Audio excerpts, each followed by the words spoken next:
여호수아 24장, 이제 여호수아를 오늘로 마감하고자 합니다. 여호수아 24장 19절로 33절까지 저와 여러분이 한 절씩 교독을 하겠습니다.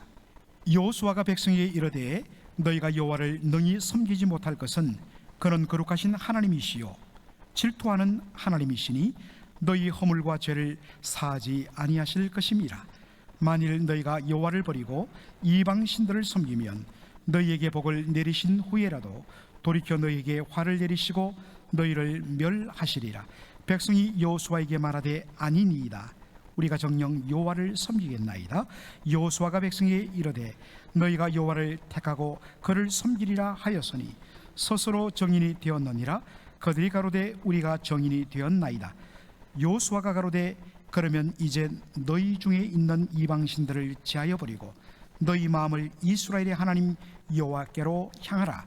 백성이 여호수아에게 말하되 우리 하나님 여호와를 우리가 섬기고 그 목소리를 우리가 청종하리이다 한지라. 그날에 여호수아가 세겜에서 백성으로 더불어 언약을 세우고 그들을 위하여 율례와 법도를 베풀었더라.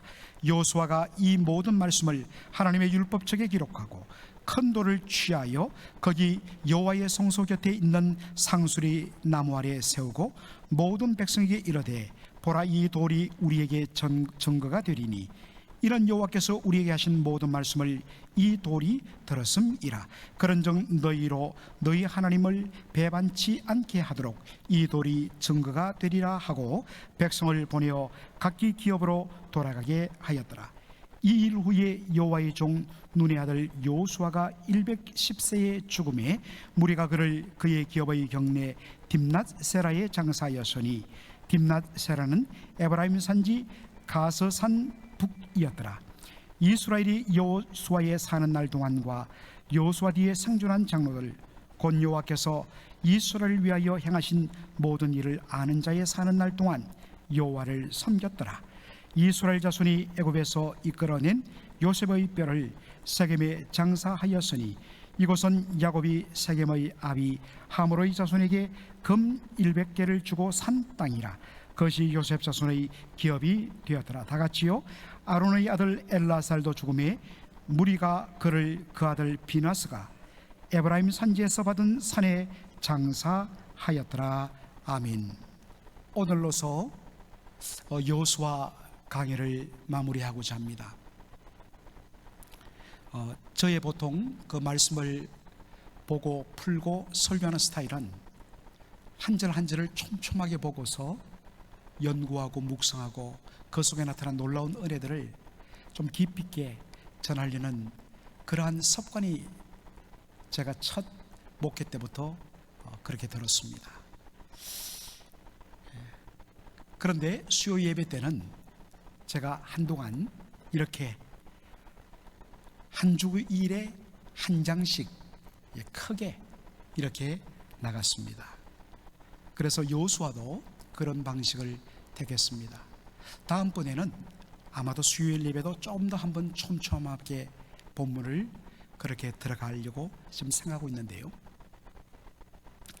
저희들 여호수아 24장 오늘 전체를 가지고 언약갱신이란 제목으로 말씀을 전하고자 합니다. 나이 110세 이스라엘의 지도자 모세를 이어서 이스라엘 백성을 가나안 땅으로 인도하고 가나안 땅을 정복하고 그 가나안 땅을 분배하여 이스라엘 12지파가 안식을 누리도록 그렇게 쓰임받은 여호수아, 그의 나이 110세 죽음을 직감했습니다. 그래서 지난 시간에는 이스라엘 백성들의 지도자를 불러서 그들에게 유언의 말씀을 내리고, 그리고 이번에는 세겜의 이스라엘 백성들 모두를 부릅니다. 물론 200만 명이 넘는 이스라엘 백성들을 다 부를 수는 없겠죠. 그래서 각 집안의 대표자들 중심으로 그렇게 대표자들을 다 불러 결국 그들이 오는 것은 이스라엘 백성 전체가 오는 것과 같기 때문에 12지파의 모든 대표들을 다 부르고 또한 백성들의 지도자들을 다 불러 모아서 다시 한 번 더 간곡하게 그들에게 부탁하고 그들과 하나님 말씀 앞에 바로 서도록 다시 한 번 더 결단하는, 그래서 언약을 갱신하는 일을 하는 것으로 여호수아 24장을 끝냅니다. 특별히 여러분, 이 일을 위하여 여호수아가 이스라엘 백성 대표들을 부른 장소에 우리는 주목할 필요가 있습니다. 여호수아가 이스라엘 모든 지파를 세겜에 모으고 이스라엘 장로들과 그 두령들과 재판장들과 유사들, 백성들의 관리들, 오피서, 관리들을 부르며 그들이 하나님 앞에 보인지라. 여러분, 특별히 하나님 앞에 보였다라는 이 말이 무슨 뜻일까요? 눈에 보이는 하나님이 없지요. 하나님이 영이신데 어떻게 하나님 앞에 그들이 모습을 드러냈다, 보였다 했을까요? 그래서 학자들은, 성경학자들은 이것이 바로 그 모임의 자리에 제사장들이 어깨에 메고 가져온 여호와의 언약궤, 하나님의 임재를 상징하는 여호와의 언약궤가 거기에 놓여졌고, 그것을 통하여서 하나님이 지금 이곳에 임하여 계시는구나 라는 것을 느끼도록 만들었다는 것입니다. 그것이 그들이 하나님 앞에 보인지라는 말씀의 의미입니다. 여기서 우리는 주목할 것이, 왜 언약을 다시 한 번 더, 언약이 무엇입니까? 언약의 핵심은 나는 너희의 하나님이 되고 너희는 바로 하나님의 백성이 되는 것, 이게 언약, 커버넌트의 본질입니다. 우리가 하나님의 백성 된 것은 전적인 하나님의 주권적인 선택의 은혜로 된 것입니다. 그러므로 이제 요구되는 것은 뭐냐? 하나님 백성이면 하나님 백성답게 살아가는 것. 무엇으로 하나님 백성답게 살아가는 것이 확인되는가? 하나님을 우리의 하나님, 나의 하나님으로 인정하는 삶으로, 하나님을 나의 하나님으로 그렇게 인정하는, 고백하는 삶은 뭐겠습니까? 하나님의 주권을 인정하고 그 하나님의 통치와 다스림 속에 온전히 순복하는, 구체적으로 하나님의 말씀, 하나님의 율법과 계명에 온전히 순복하고 따라 삶으로 하나님이 나의 하나님이시고 나는 하나님께 택함받고 은혜받은 하나님의 백성임을 바로 고백하는 것입니다. 이것이 언약의 본질입니다.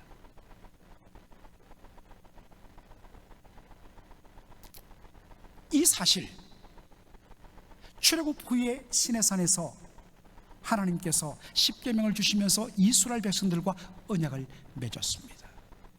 그래서 이스라엘 백성들은 하나님의 백성이 되었습니다. 하나님은 이스라엘의 하나님 되십니다. 그런데 어떻습니까?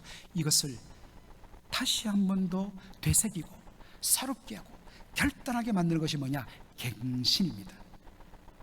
다시 갱자, 새롭게 할 신자. 그런데 왜 다시 한 번 더 말씀을 들려주고 그 말씀 앞에 너희들이 하나님 백성답게 살아야 된다, 내 살겠습니다, 오늘 우리가 본문을 읽으면 그런 내용으로 가득 차 있지 않습니까? 그런데 왜 그 언약을 다시 한 번 더 새롭게 다짐하는 언약 갱신의 장소로 세겜을 택했는가 하는 것입니다. 자, 여러분, 세겜이라는 지역을 한번 보겠습니다. 예루살렘이 중앙에 있고, 그리고 곧장 위로 올라가면 에브라임 지파가 분배받은 그 땅의 중심에 바로 세겜이 있고 그 위에 사마리아 성이 있습니다.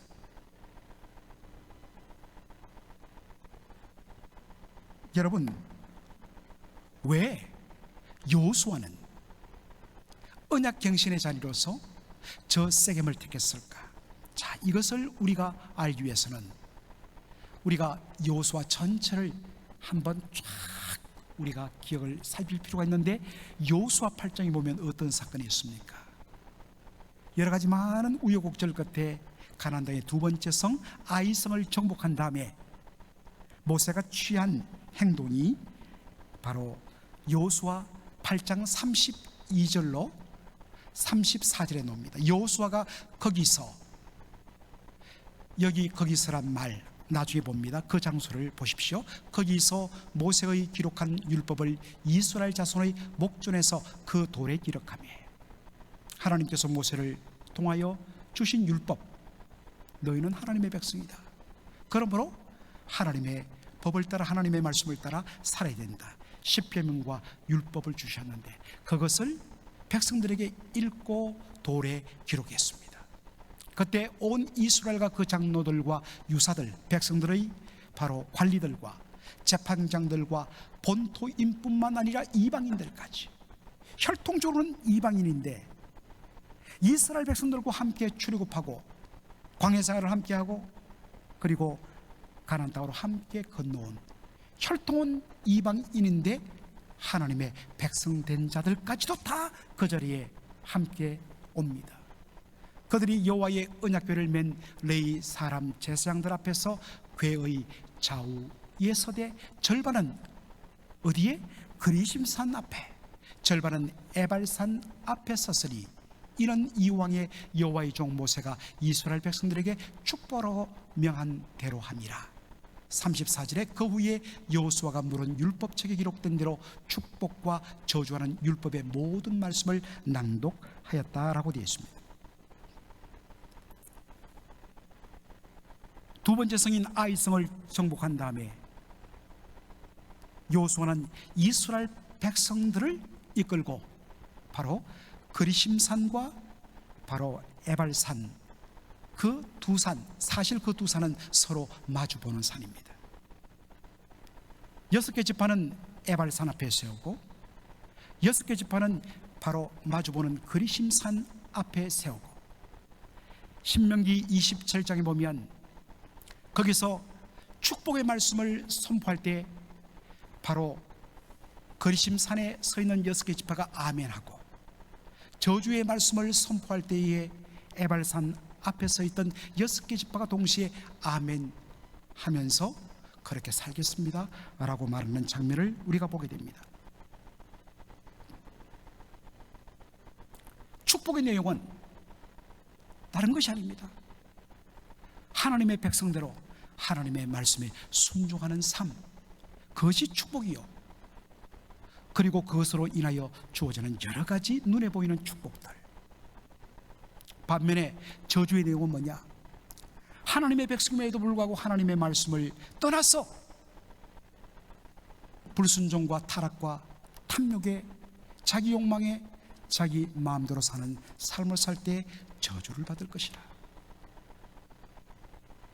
그것이 신명기 28장 27장에 나오고, 그리고 구체적으로 어떠한 축복이 있으며 말씀대로 살지 못할 때 어떠한 저주와 심판이 있는가를 자세하게 풀어서 놓은 것이 신명기 28장입니다.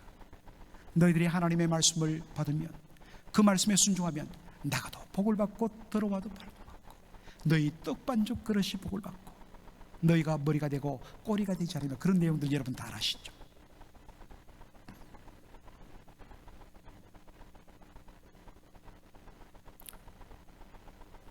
모세가 가나안 땅에 너희들이 들어가면 반드시 에발산과 그리심산 앞에서 이 일을 행하라고 이야기했는데, 다 정복하지 않은 두 번째 성을 정복하고 나서 여호수아가 이것부터 먼저 해야겠다고 해서 백성들을 에발산과 그리심산 앞에서 모아서 축복과 저주의 말씀을 하면서 바로 하나님 백성답게 살겠습니다 라고 그렇게 맹세를 하게 합니다. 자, 여러분, 에발산과 그리심산이 어디에 있느냐? 바로 세겜에 있습니다. 세겜성 좌우로, 지금 지도상으로는 저렇게 되어 있지만 바로 서로 옆으로 마주보는 것이 그리심산과 에발산입니다. 저것이 어디 있다고요? 세겜에 있습니다. 가나안 땅에 들어와서 가나안 땅을 다 정복하기도 전에 이제 겨우 두 번째 정복하고 나서 먼저 하나님 앞에 하나님 백성답게 살겠다고, 언약대로 살겠다고 다시 한 번 더 언약을 되새기고 갱신하고 결단했던 바로 그 장소가 세겜이었습니다. 그 역사적인 장소에서 다시 한 번 더 자신이 죽기 전에 나는 떠난다, 그러나 살아난 나의 후손들아, 너희들 잊지 말라. 하나님 백성답게 사는 것이 복이다. 그리고 백성답게 살면 하나님께서 당신의 백성들을 축복하신다. 그러나 아무리 너희들이 하나님의 백성이고, 요즘 새벽기도도 보겠지만 너희들이 아무리 할례를 몸에 행했다 할지라도 마음의 가죽을 베지 아니하고 하나님 백성답게 살지 못한다면 너희들은 하나님의 심판과 저주를 받을 것이다. 정말 마지막으로 그들에게 이 언약을 되새기며 다시 한 번 더 기억나게 하고 다시 한 번 더 하나님 앞에 약속을 새롭게 다짐하게 만드는 장소로 세겜을 택했던 것입니다. 또 하나, 세겜은 여러분 아브라함과 관련해서 대단히 의미가 큰 장소입니다. 창세기 12장에 보면 하나님께서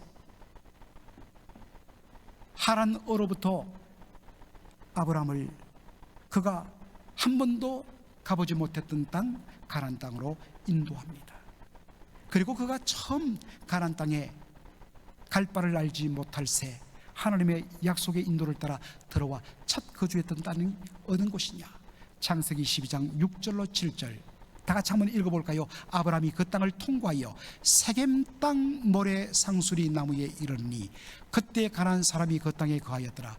여호와께서 아브라함에게 나타나 가라사대 내가 이 땅을 내 자손에게 주리라 하신지라. 그가 자기에게 나타나신 여호와를 위하여 그곳에 단을 쌓고 하나님의 이름을 불렀다 했습니다. 아브라함이 하나님의 인도하심을 순종하여 약속의 땅으로 들어와 첫 정착한 첫 가나안 땅이 세겜 땅이었습니다. 그리고 그 땅에서 아무것도 없는 떠내기 신세인 아브라함에게 하나님이 나타나 하신 말씀은 뭐냐? 아브라함아, 내가 이 땅을 내 자손에게 주리라. 그가 차지한 것, 아니 그가 머문 것은 자기가 장막 친 그 공간, 그것도 자신의 땅이 아니었습니다. 아무것도 없는데 하나님 약속합니다. 아브라함아, 내가 이 땅을 내 후손에게 주리라. 처음에는 막막했지요. 나이 75세에 시간이 흘렀는데도 아이는 없고, 더군다나 거기서 떠내기 신세를 살아가는 자신의 처지에서 도무지 이해가 되지 않는 하나님의 말씀이었지만 그는 믿음으로 그걸 받습니다. 그리고 이 약속을 눈으로 확인하지 못하고 그는 죽습니다. 그런데 어떤 일이 일어납니까? 이 약속을 하나님께서 여호수아 때에 성취하십니다. 하나님이 약속하신 그 땅을 여호수아를 통하여 물론 수십 년의 정복 전쟁을 통했었지만 가나안 땅을 완전히 정복하고 그 땅을 12지파로 분배해서 드디어 이스라엘 백성들이 틀을 잡고 살게 합니다. 내가 이 땅을 내 자손에게 주리란 이 약속의 말씀이 잠정적으로 성취됩니다.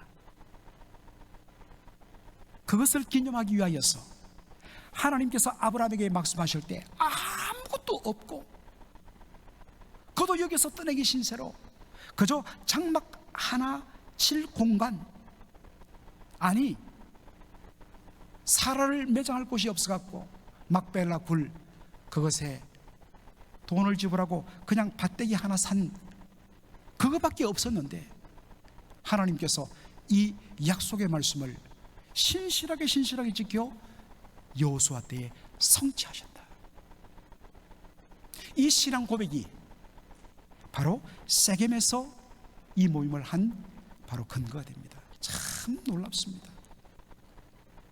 얼마나 의미심장한 장소입니까? 하나님께서 아브라함에게 행하셨던 약속을 드디어 하나님 이루어 주셨습니다. 여러분, 하나님의 약속은 반드시 이루어집니다. 우리가 안 믿어도 하나님은 하나님 일하세요. 다만 안 믿는 사람은 그 놀라운 은혜의 축복들을 누리지 못하고 그냥 가버려요. 그러나 믿는 사람, 멀리서 믿음으로 바라보는 사람은 그 약속에 대한, 그리고 약속하신 분이 하나님이기 때문에 그 하나님이 이룰 것에 대한, 내가 직접 다 맛보고 가지 못할지라도 그것이 장차 하나님의 손에 이루어질 것을 바라보면서 그 마음 속에 하나님을 향한 그러한 사랑과 신뢰와 그 신앙생활의 그 기쁨이 놀라운 겁니다. 차원이 다르잖아요. 똑같이 예수를 믿고 똑같이 신앙생활하는데 아무 의미 없이 그저 왔다 갔다 그냥 재미가 없는 거예요. 그냥 의미 없는 종교생활로 평생하다 끝나버리는 거예요. 그러나 신실하신 하나님을 온전히 신뢰하며 그분의 약속을 붙들고 당장 내 눈앞에서는 이루어지지 않더라도 그것을 바라보는 사람은 흥분이 있습니다. 거룩한 감동이 있습니다. 아무것도 없는데 신다는 거예요. 예수 믿는 게 그렇게 기쁜 거예요. 어떤 분들 보면 굉장히 긍정적이죠. 저분은 타고났다. 물론 성품이 조금 더 앞서간 분들이 있어요. 그러나 여러분, 우리는 그렇게 보지 않습니다.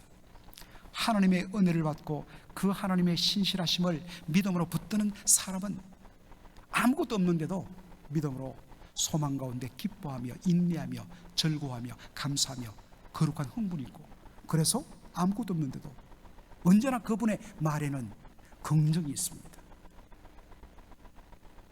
살아계신 하나님에 대한 신뢰 때문에 가지는 절대 긍정이에요. 이게 굉장히 중요한 겁니다. 믿음의 눈으로 하나님께서 드디어 이 약속을 이루어 주셨다. 이 고백으로 말미암아 세겜에서 여호수아가 이 모임을 했다. 와, 여러분 얼마나 의미심장합니까? 자, 여러분들 24장을 사실은 촘촘하게 하면 제가 이것을 가지고 한 5번 정도 설교를 하고 싶어요, 솔직히. 그러나 전체적으로 한번 우리가 점검하고 오늘 마치기를 원하는데, 자, 여러분 여호수아 24장을 보면 아주 흥미로운 사실을 발견합니다. 어떤 의미에서는 저도 여호수아를 수십 번 읽었지만은 그 정도까지 제가 발견하지 못했어요. 그런데 역시 하나님께서 먼저 앞서 연구한 귀한 연구자들, 학자들, 귀한 선배 목사님을 통하여서 이미 발견하는 것들을 통하여 많은 것들을 얻습니다. 여호수아 24장을 이제 29절부터 33절까지는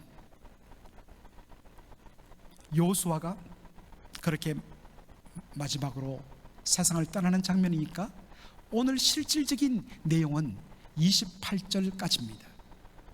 그런데 잘 읽어보면 여호수아 24장은 1절부터 13절과 14절부터 28절로 내용이 딱 나눠집니다.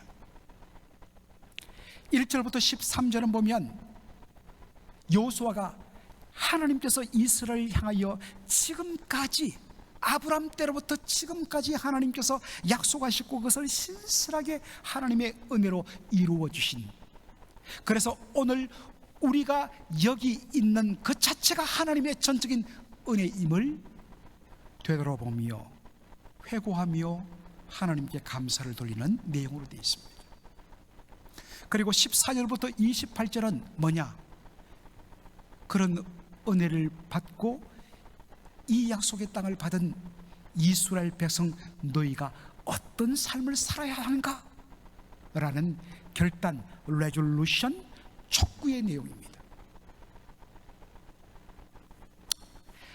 워렌 위어스비 목사님 그리고 다른 많은 학자들이 참 놀라운 관찰을 했습니다. 그래서 이분들은 학자인 겁니다. 저는 그런 분들의 귀한 연구 결과를 이제 받아먹고 누리는 그런 학생입니다. 여호수아 23장 4장 1절부터 13절, 하나님께서 아브라함 때로부터 지금까지 이스라엘 백성들에게 베풀으신 놀라운 은혜를 회고하는 이 13절의 내용 가운데 여호와 하나님, 하나님의 이름 여호와가 21번 언급이 됩니다. 여호와께서 이루시고 주시고 인도하셨다. 21번이라. 반면에 여호수아 24장 14절부터 28까지는 이스라엘 백성들이 이제는 내릴 결단의 내용인데, 거기에 15번이나 반복적으로 나온 단어가 뭐냐? 섬기라, 섬겼다, 섬기고, serve라는 단어가 15번 나와요.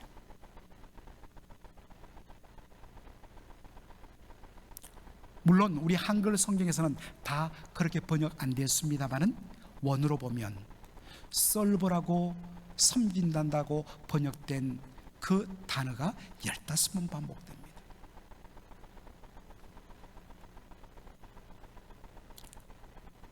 이것이 무엇을 의미하는가? 아브라함 때로부터 가나안 정복, 바로 현재까지 이스라엘은 전적인 하나님의 은혜로 오늘 여기에 왔다.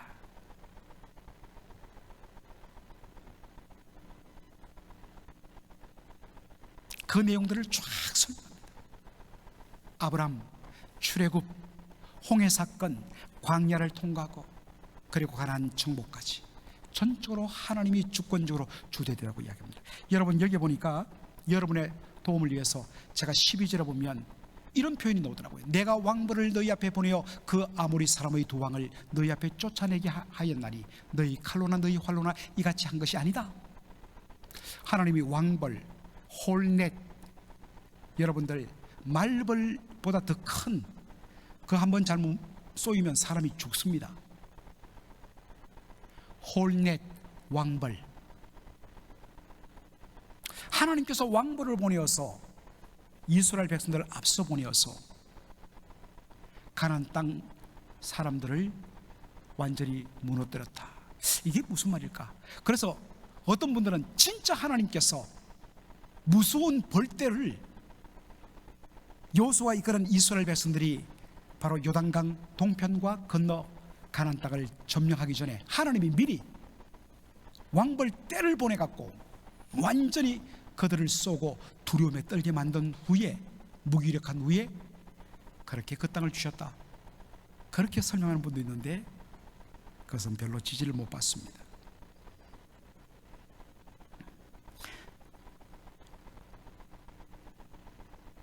존 갈스탕이라는 학자는 이것을 이렇게도 설명합니다.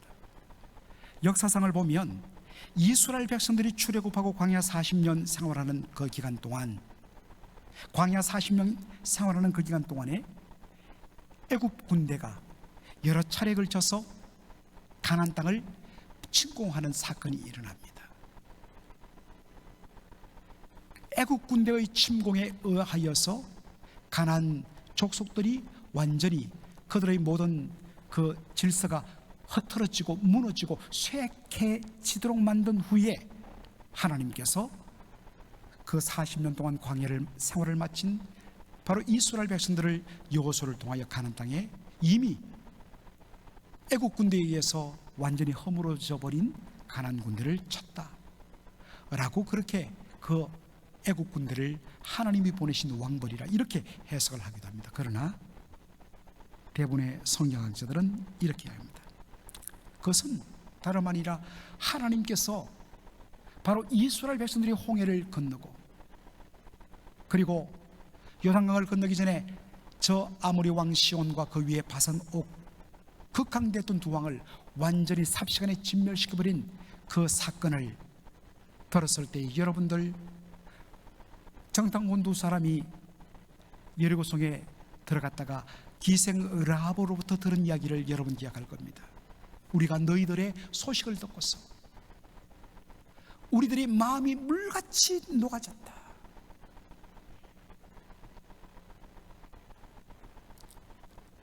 하나님께서 이스라엘이 가나안 땅을 정복하기 전에 이미 그들 마음속에 말로 다 할 수 없는 테러, 두려움과 공포를 하나님께서 심어준 겁니다. 두려움과 공포로 딱 붙들리다 보니까 싸워도 제대로 싸움할 수가 없게 만드는 겁니다. 하여간에 하나님께서 우리를 위하시면 하나님은 정말 너무나도 다양한 방법으로 하나님의 승리를 이루어내십니다. 우리가 그 하나님을 앞서가면 안 돼요. 먼저 하나님이 보내셔서 하나님이 일하십니다. 우리는 믿음으로 하나님이 하나님의 영광을 위하여 행하시는 것을 믿음으로 바라보며 뒤를 따라가야 됩니다. 우리가 먼저 하나님보다 앞서 우리의 생각으로 나가면 우리는 지게 되는 것입니다. 그러한 놀라운 은혜로 너희들이 이 가나안 땅을 하나님의 전적인 은혜로 받았다. 그러므로 너희들이 이제 어떻게 살아야 되느냐? 오직 여호와 하나님만 섬기라 라는 말입니다. 하나님을 섬기는 것은 하나님을 예배하는 것이 어떤 종교 의식을 통하여 예배하는 것만이 아니라 그 본질은 하나님의 하나님 되심을 인정하며 그분의 계명과 율법을 떠나지 않고 순종하는 삶입니다. 이에 이스라엘 백성들이 우리가 온전히 여호와 하나님의 말씀을 순종하겠습니다.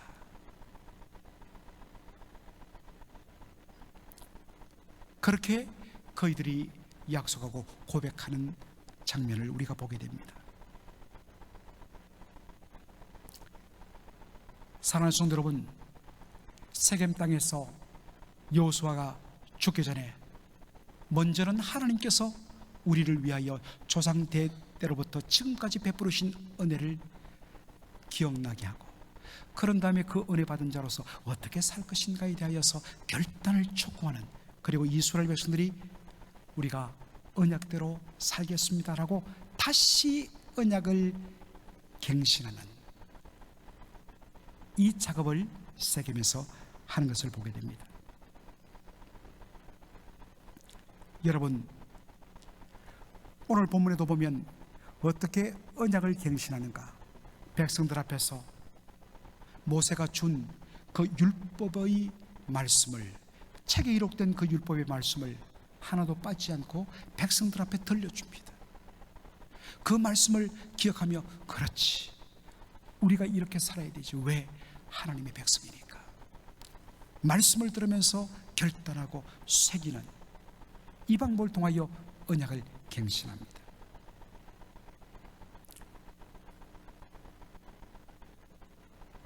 신명기 31장을 보면 하나님께서 모세를 통하여 말씀하셨습니다. 이스라엘 백성들은 매 7년에 한 번, 바로 안식년에 맞이하는 초막절에 모든 이스라엘 백성들 빠짐없이 다 여호와의 성전 앞으로 모여라. 그리고 그때 모세가 기록해 놓은 이 율법의 말씀을 다시 읽어주고, 그래서 7년에 한 번씩 그렇게 말씀을 기억하며 다시 한 번 더 우리가 하나님 백성답게 살겠다고 언약을 갱신하고 다짐하는 일들을 하도록 했습니다. 신약시대를 살아가는 우리는 어떻습니까? 저는 공식적으로는 일주일에 한 번 이 주일날 바로 하나님 앞으로 섬기기 위하여 모인 이 예배 자리에서 무엇이 하나님을 섬기는 것입니까? 바로 하나님께서 강단을 통하여 선포하는 그 말씀을 들음으로, 그렇지, 우리는 하나님의 백성이지, 하나님의 언약 맺은 백성으로 어떻게 살 것인가, 이 말씀에 순복해야지. 그러므로 주일 예배는 매 주일마다 한 번씩 내가 누구이며 하나님이 누구이며 어떻게 살 것인가를 말씀을 가지고 언약을 다짐하고 되새기고 갱신하는 놀라운 언약 갱신의 자리가 되는 것입니다. 그래서 어떤 의미에서 우리 개신교회가, 이 프로테스탄트 교회가 너무 귀한 것이 말씀이 예배의 중심이 된 것입니다. 굉장한 의미가 있습니다. 그리고 그 말씀을 받을 때에 제가 그 백성답게 살겠습니다 라는 결단으로 아멘, 아멘. 요즘에 우리 교회가 아멘이 많이 늘어났어요. 너무 감사한데 아직도 부족해요. 대표 기도를 어떤 분이 할 때 정말 여러분들 은혜 충만한 그런 교회 예배 보시면요, 장로님이 대표 기도하는 그 한마디 한마디 끝날 때 여기저기서 아멘, 아멘. 그리고 마지막에 종합해서 예수님의 이름으로 기도합니다 하면 온 전체 성도들이 다 함께 아멘. 우리 교회는 아멘을 한동안 너무 안 하더라고요. 근데 요즘에 아멘이 막 살아났어요. 설교 시간에도 아멘, 아멘. 장로님들이 기도할 때 소리 아직도 좀 부족하긴 하지만 성가대에서 여기저기서 아멘, 아멘. 그리고 말씀을 받을 때 아멘은 뭡니까? 나는 언약 백성입니다. 오늘 일주일에 한 번 하나님 앞에 내가 누구임을 알고 언약을 갱신합니다. 하나님, 제가 주의 백성입니다 라는 고백으로 아멘하는 여러분 되기를 주의 이름으로 축원합니다. 그렇게 아멘하고 나서 그 다음에 뭡니까? 축도를 하고, 사실은 이 예배는 뭐냐? 성도들을 축도를 통하여 세상으로 sending to the world to glorify God. 하나님을 영화롭게 하도록 세상으로 sending, 파송하는 파송식입니다. 말씀을 받고 말씀으로 언약 갱신하고 내가 이제 어떻게 살아야 될 것인지 딱 확인됐기 때문에 아멘, 주여 도와주옵소서. 저를 보내시니 제가 세상 한가운데서 주의 영광 위하여 말씀대로 살겠습니다. 7년에 한 번이 아닙니다. 일주일에 한 번 우리는 언약을 갱신합니다. 그런 의미에서 주일 예배가 얼마나 소중한지, 그런 의미에서 주일날 하나님의 말씀을 듣기 위하여 온전히 집중하는 것이 너무나 중요해요. 어떤 분을 보면 막 찬양할 때는 막 이러다가 설교만 딱 시작되면 그때부터 천당과 지옥을 다